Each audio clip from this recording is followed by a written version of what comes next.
Okay, salam sejahtera dan sahabat hebat, katakan tidak kepada nombor 16, katakan ya kepada 10 yang terbaik. Okay, saya Hendrita Konihing, selaku moderator kita pada hari ini.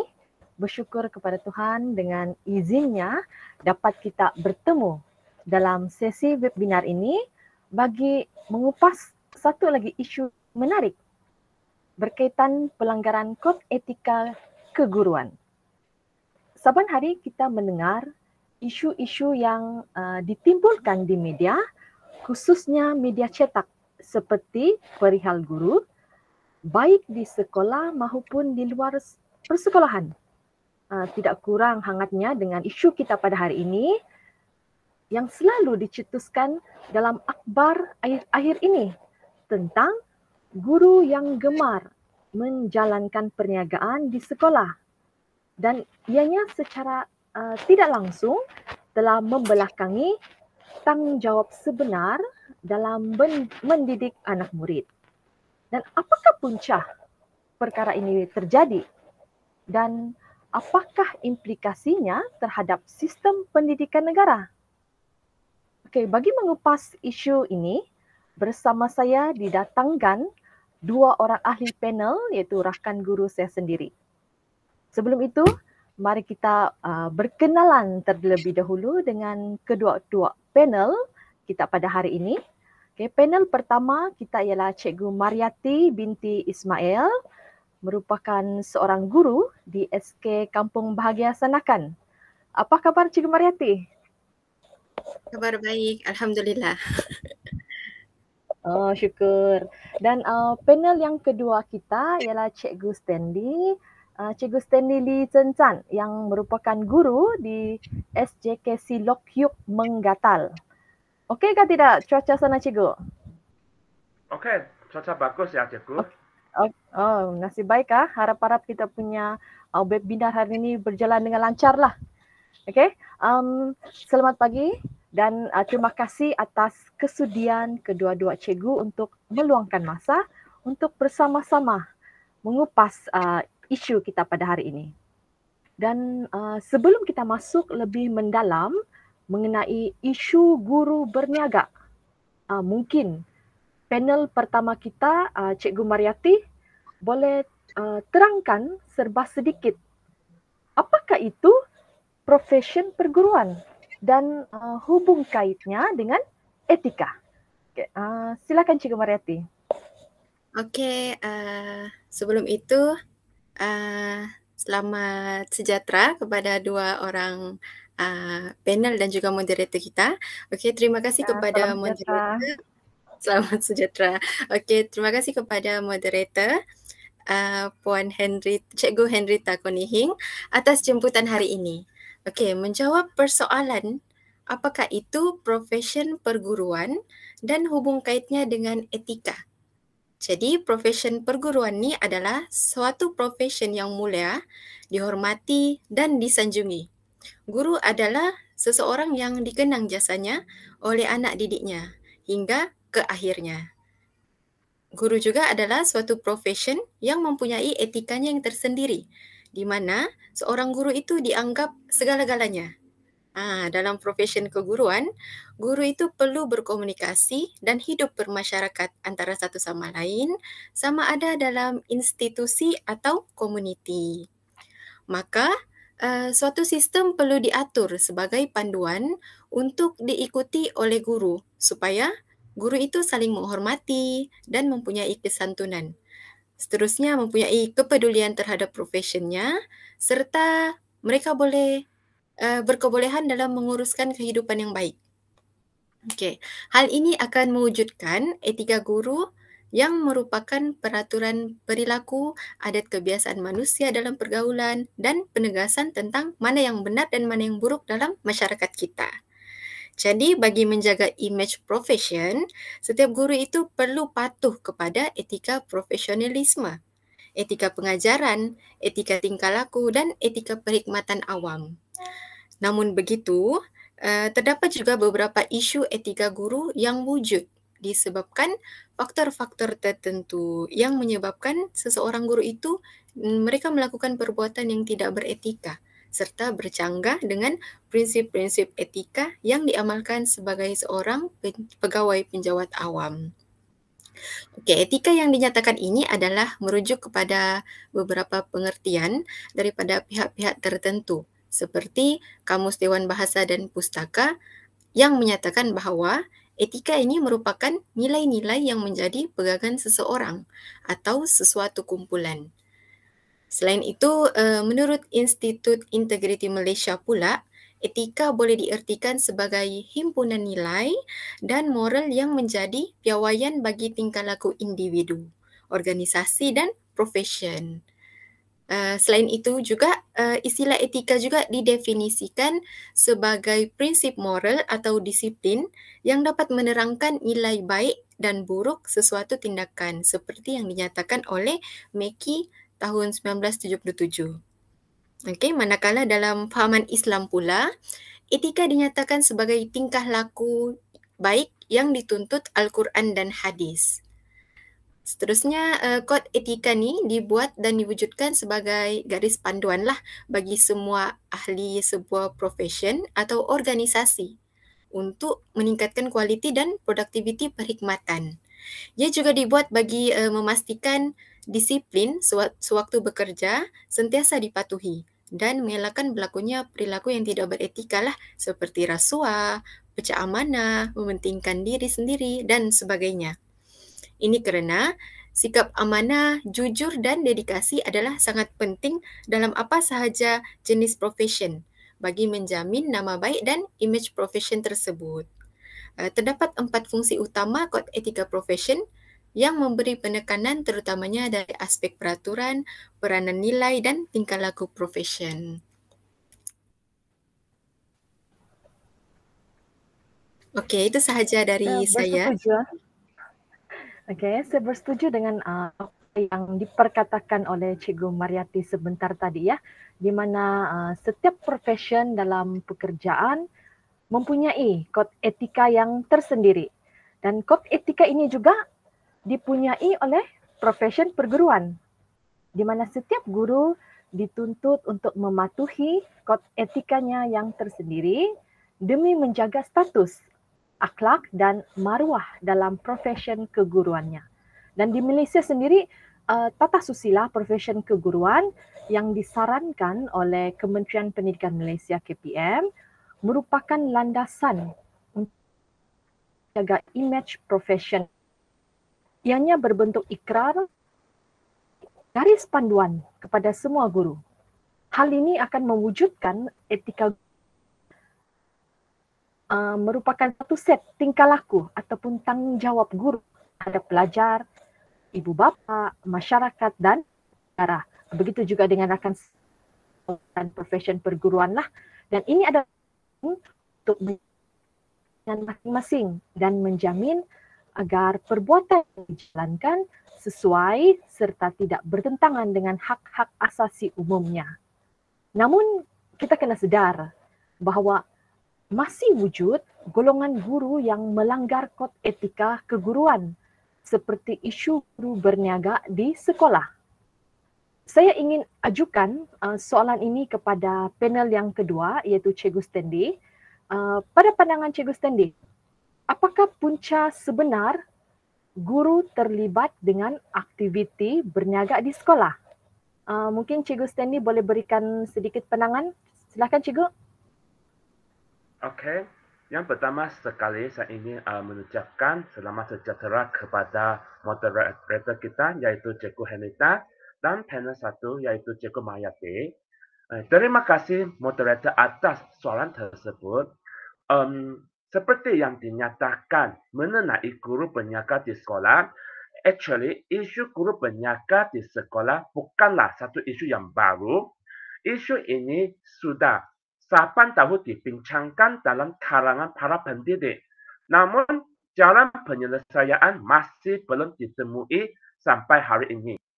Okey, ramai guru masih terlibat dengan aktiviti berniaga di sekolah, tidak kisahlah guru lelaki maupun guru perempuan sehingga ada yang mengabaikan tugas hakiki mereka.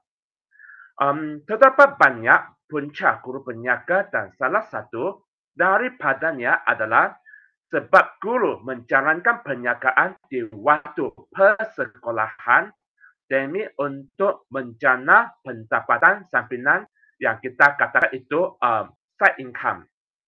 Guru yang dikenal pasti terlibat dalam aktiviti perniagaan di sekolah biasanya menjalankan urusan mereka semasa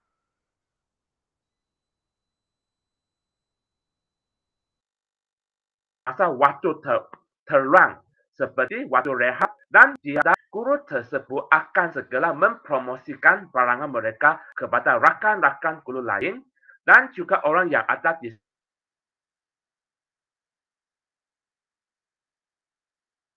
sekitarnya. Okey, maksudnya siapa-siapapun yang mereka berjumpa telah menimbulkan 1000 pertanyaan bahawa adakah gaji yang kerajaan beri kepada guru di sekolah tidak mencukupi. Ini ia persoalannya. Tanpa menyedihkan lagi, apabila ada murid yang dijadikan sebagai ejen jualan oleh guru di sekolah dengan alasan untuk menajar murid tersebut berdikari dan belajar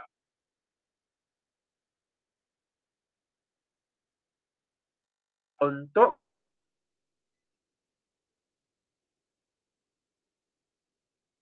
mencari rezeki. Benar, mencari rezeki yang halal tidak salah, tetapi dengan hal yang dilakukan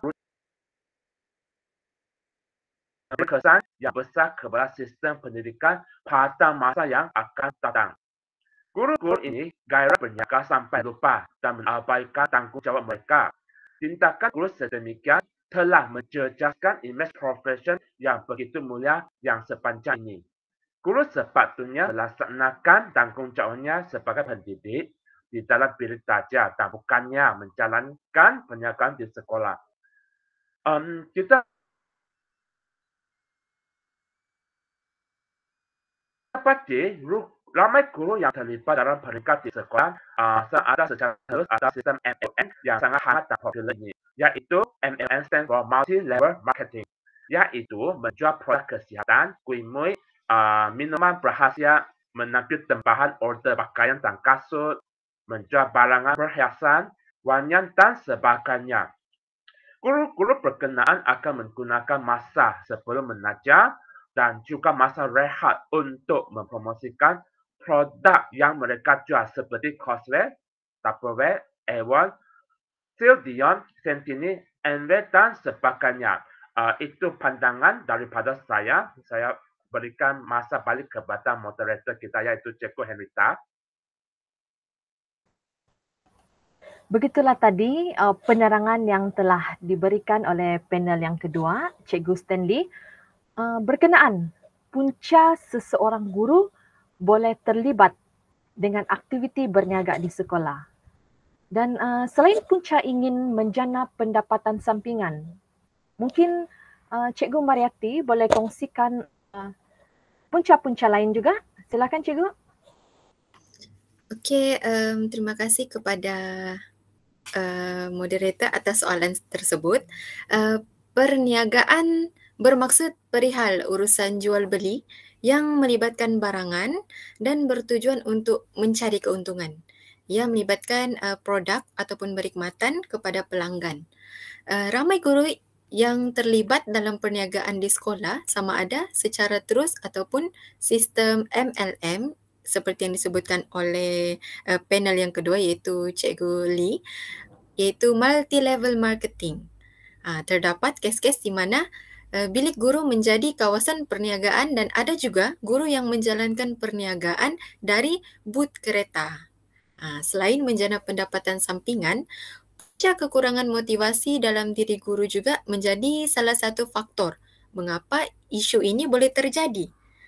Menurut Nazaria tahun 2011, tanpa motivasi diri, seseorang guru itu akan mendapat kesan yang tidak disedari seperti hilang fokus, tiada matlamat yang jelas, hilang minat dan luntur komitmen dalaman.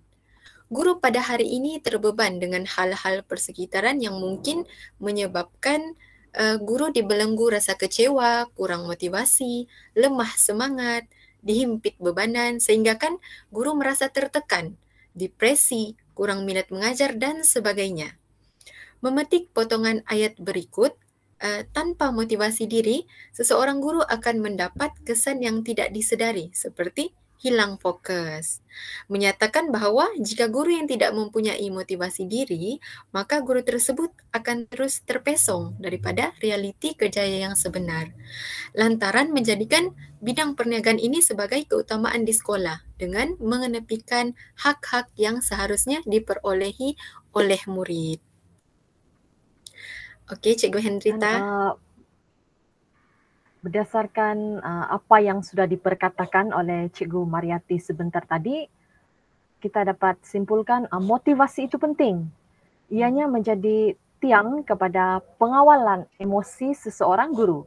Dan guru yang tiada motivasi diri sudah tentu agak sukar bagi mereka untuk fokus dalam tugasan hakiki. Mungkin Cikgu Stanley ingin menambah sedikit lagi berkaitan dengan punca guru berniaga di sekolah. Silakan Cikgu. Okey, terima kasih kepada moderator Cikgu Henrita. Ya, saya ingin menambah beberapa poin lagi. Punca guru berniaga di sekolah juga boleh dikaitkan dengan minat guru itu sendiri dalam bidang perniagaan. Sebagai contoh, semasa musim perayaan, contohnya musim perayaan Hari Raya, Hari Christmas atau sempena Tahun Baru Cina, okey. Pada musim inilah menimbukan peluang berniaga. Peluang berniaga kuih-muih, baju layak, tempahan pakaian, perhiasan wanita.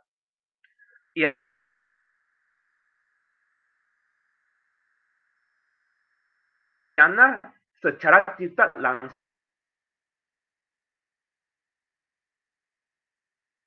membelakangkan tanggungjawab utama seseorang guru. Mewujudkan budaya yang tidak baik di sekolah, guru-guru ini mengusai kenal dengan ibu bapa menjadi tempat mereka mempromosikan barangan mereka kepada ibu bapa. Jadi kita boleh cakap, boleh buat kesimpulan bahawa guru-guru ini pandai mencari kesempatan. Kalau betul guru ini minat dalam perniagaan dan ingin menceburkan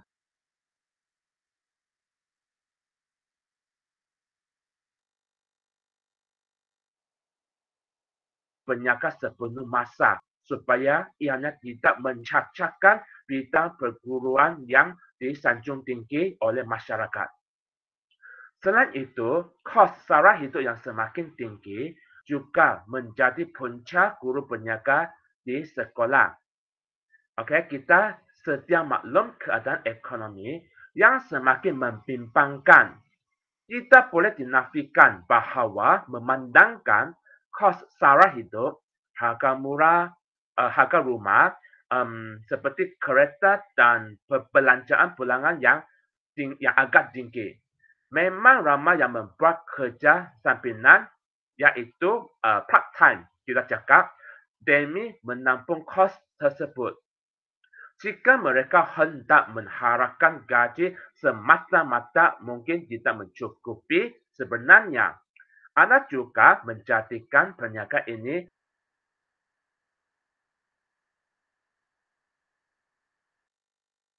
yang biasanya kita dengar menapa sebagai penjelasan seseorang guru terlibat dengan aktiviti perniagaan di samping tugas utama mereka untuk mendidik anak-anak murid mereka.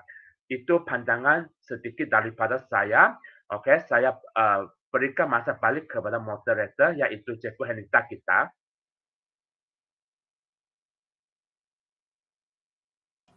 Okay, maksudnya sini pengurusan keuangan yang sistematik juga menyumbang ke arah isu guru menjalankan perniagaan di sekolah. Dan sekiranya sesebuah keluarga itu tidak mempunyai pengurusan keuangan yang baik, sudah tentu mereka akan memikirkan cara penyelesaian yang lain dan salah satunya melalui perniagaan lah. Dan seterusnya mari kita lihat apakah pula implikasi sekiranya guru ini terlibat dengan aktiviti berniaga di sekolah. Kita minta pandangan dari panel pertama, Cikgu Mariati, untuk memberikan sedikit pendapat mengenai isu ini. Silakan Cikgu. Okey, terima kasih moderator. Okey, implikasi yang pertama ialah hilangnya fokus guru dalam perkhidmatan. Seperti yang kita tahu, guru sepatutnya hadir ke sekolah sebagai memenuhi syarat perkhidmatan dan mengajar murid-murid di sekolah sebagai satu amanah. Namun, apabila guru ini mereka terlibat dengan aktiviti berniaga di sekolah, ia akan menyebabkan jiwa dan raga mereka ini tidak committed kerana ada agenda lain yang lagi menguntungkan menanti mereka di sekolah. Okey, apabila fokus guru mulai hilang, ia akan menyebabkan niat mereka untuk mendidik akan mula pudar dari semasa ke semasa. Tidak mustahil pengajaran dan pembelajaran yang mereka laksanakan dibuat sambil lewat sahaja. Saya teringat dengan satu peribahasa ini, seperti bagai melepaskan batuk di tangga, iaitu mereka tidak bersungguh-sungguh. Jadi implikasi seterusnya sudah tentu boleh menjejaskan imej profesion keguruan. Hal ini kerana guru sepatutnya melaksanakan tanggungjawab sebagai pendidik dalam bilik darjah dan bukannya berniaga di sekolah. Guru yang berniaga turut tidak menyempurnakan tanggungjawab mereka kepada rakan sejawat dan profesion perguruan. Hal ini kerana mereka sudah terlibat dengan kegiatan seperti berniaga yang menjejaskan kecekapan sebagai guru.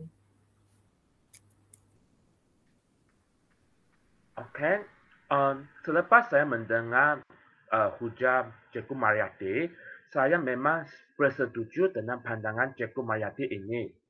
Selain bukan sahaja hilang fokus dan menjejaskan imej profesion keguruan, guru berniaga di sekolah ini juga akan menyumbang ke arah mengabaikan tanggungjawab sebagai pendidik. Guru yang sibuk berniaga akan menganggap bahawa hadir ke sekolah semata-mata hanya untuk memenuhi syarat perkhidmatan dan mengajar demi memenuhi masa yang diperuntukkan sahaja. Itu saja. Selain itu, jiwa dan raga mereka tidak lagi komited dengan kerjaya keguruan kerana ada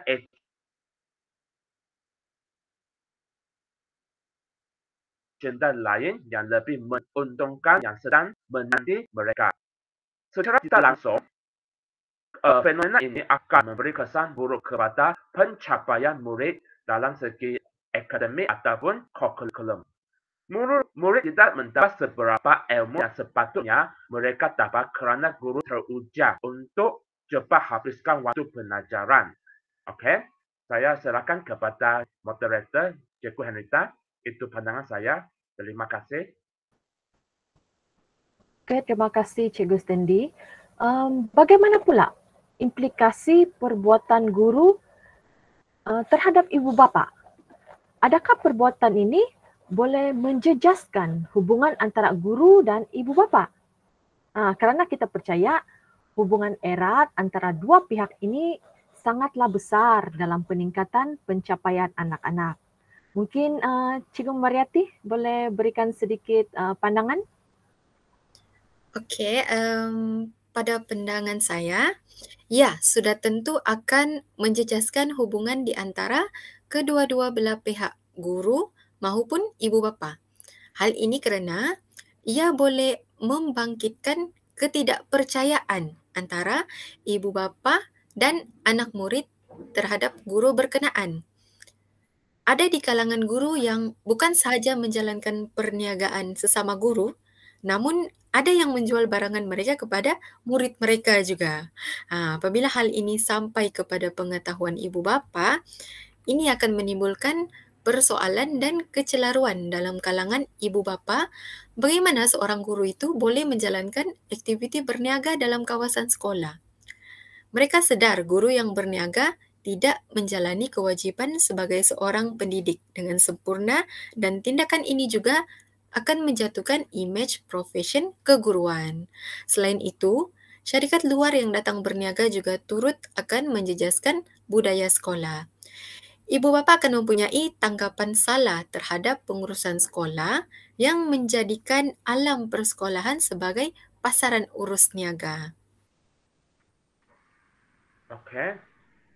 Terima kasih kepada pandangan Cikgu Mayati, iaitu panel 1. Ya, betul. Benar apa yang dikatakan oleh Cikgu Mayati. Sini saya ingin menambah satu implikasi lagi. Guru yang menjalankan perniagaan di sekolah ini secara tidak langsung akan menjejaskan kerja-kerja rutin seorang guru seperti yang kita sedia maklum. Kerja-kerja rutin bagi seseorang guru termasuklah menyediakan rancangan pengajaran harian yang dikenali sebagai RPH, memeriksa buku kerja murid, menampil kehadiran murid. Apalagi, mereka juga diminta mengajar mengikut masa yang diperuntukkan. Bukan begitu saja, mereka juga terlibat dalam aktiviti co-curriculum sekolah dan banyak lagi tugas-tugas sampingan seorang guru di sekolah. Okey, jadi sebenarnya beban seorang guru sangat berat. Apabila guru tidak dapat fokus kepada tugas-tugas yang tadi saya sebut ini, ia akan memberi kesan kepada pengurusan di sekolah dan yang paling menyedihkan, ia juga akan menyebabkan prestasi murid akan terjejas dan merundum. Ini kita tidak dapat menafikannya. Ini berlaku kerana guru tidak mampu lagi memberi fokus kepada tugas yang sepatutnya dilaksanakan. Saya juga yakin isu ini akan menunjukkan teladan yang kurang baik kepada murid-murid. Setujukah? Setujukah panel 2? Cikgu Stanley? Saya sangat setuju. Saya bersetuju dengan pandangan tersebut. Okey. Dari sudut pandangan positifnya, murid mungkin melihat ada unsur keusahawanan yang wujud dalam situasi ini. Namun secara tidak sedar juga, guru sudah menunjukkan teladan yang kurang baik di mana guru telah memaparkan kepada murid bahawa guru tidak komited dalam tugas-tugas yang dijalankan sehingga mampu menjalankan aktiviti perniagaan di dalam kawasan sekolah. Dan jika perkara ini dibiarkan berterusan, tidak mustahil murid-murid ini akan mencontohi perbuatan ini pada masa akan datang. Okay, terima kasih kepada kedua-dua panel, Cikgu Mariati dan Cikgu Stanley atas perkongsian itu tadi yang sememangnya telah mengupas sedalam-dalamnya. Okay, dan berdasarkan apa yang sudah dikongsikan, terlalu banyak sebenarnya impak negatif apabila golongan guru ini melibatkan diri dalam perniagaan di sekolah. Sudah semestinya memberi kesan yang besarlah kepada sekolah itu. Malah bukan sekolah sahaja, guru itu sendiri secara tidak langsung sudah mencemarkan profesion perguruan.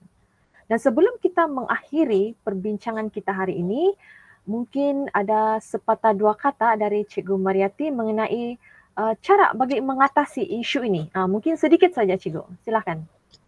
Okey, terima kasih lagi sekali kepada moderator.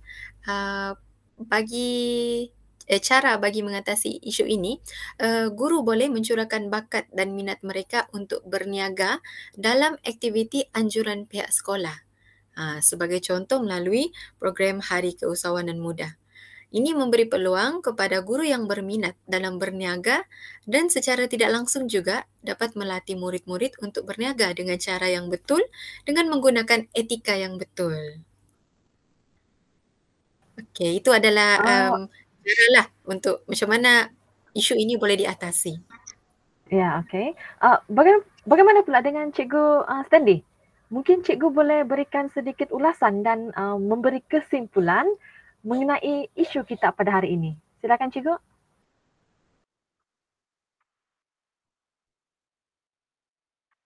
Okey, terima kasih kepada Cikgu Henrietta. Ya, betul apa yang diperkatakan Cikgu Mayati itu tadi. Guru juga harus bijak dapat menawar tindakan dan bersikap berhati-hati dengan perilaku masing-masing. Okey, kita kena sedar bahawa golongan guru ini sentiasa menjadi tumpuan masyarakat. Okey, maksudnya masyarakat akan sentiasa memerhatikan tingkah laku dan perbuatan guru pada setiap masa. Secara kesimpulannya, isu guru berniaga di sekolah jelaslah menunjukkan impak yang besar terhadap sistem pendidikan negara kita. Di sini saya menyuruh agar semua guru peka dan patuhilah kepada etika profesionalisme demi menjaga imej profesion kita sebagai guru. Okey? Kita mesti menjaga imej kita sebagai guru. Kita mendapat hormat sanjung tinggi daripada masyarakat. Kita jangan menghampakan harapan mereka terhadap kita. Hindarilah daripada melakukan sesuatu yang bertentangan dengan hak asasi umum. Itu sahaja dari saya. Okey, sekarang saya pas kepada Cikgu Henrietta. Terima kasih. Ulasan kesimpulan yang begitu mendalam ya dari Cikgu Stanley. Sekali lagi saya ingin mengucapkan ribuan terima kasih kepada kedua-dua panel kita pada hari ini atas perkongsian yang begitu bernas dan berilmu sekali. Diharap kita semua dapat terus menjadi guru yang bertanggungjawab dan mengutamakan kod etika keguruan. Jumpa lagi di masa yang akan datang dengan topik yang lebih mencabar. Terima kasih dan jumpa lagi. Jumpa lagi.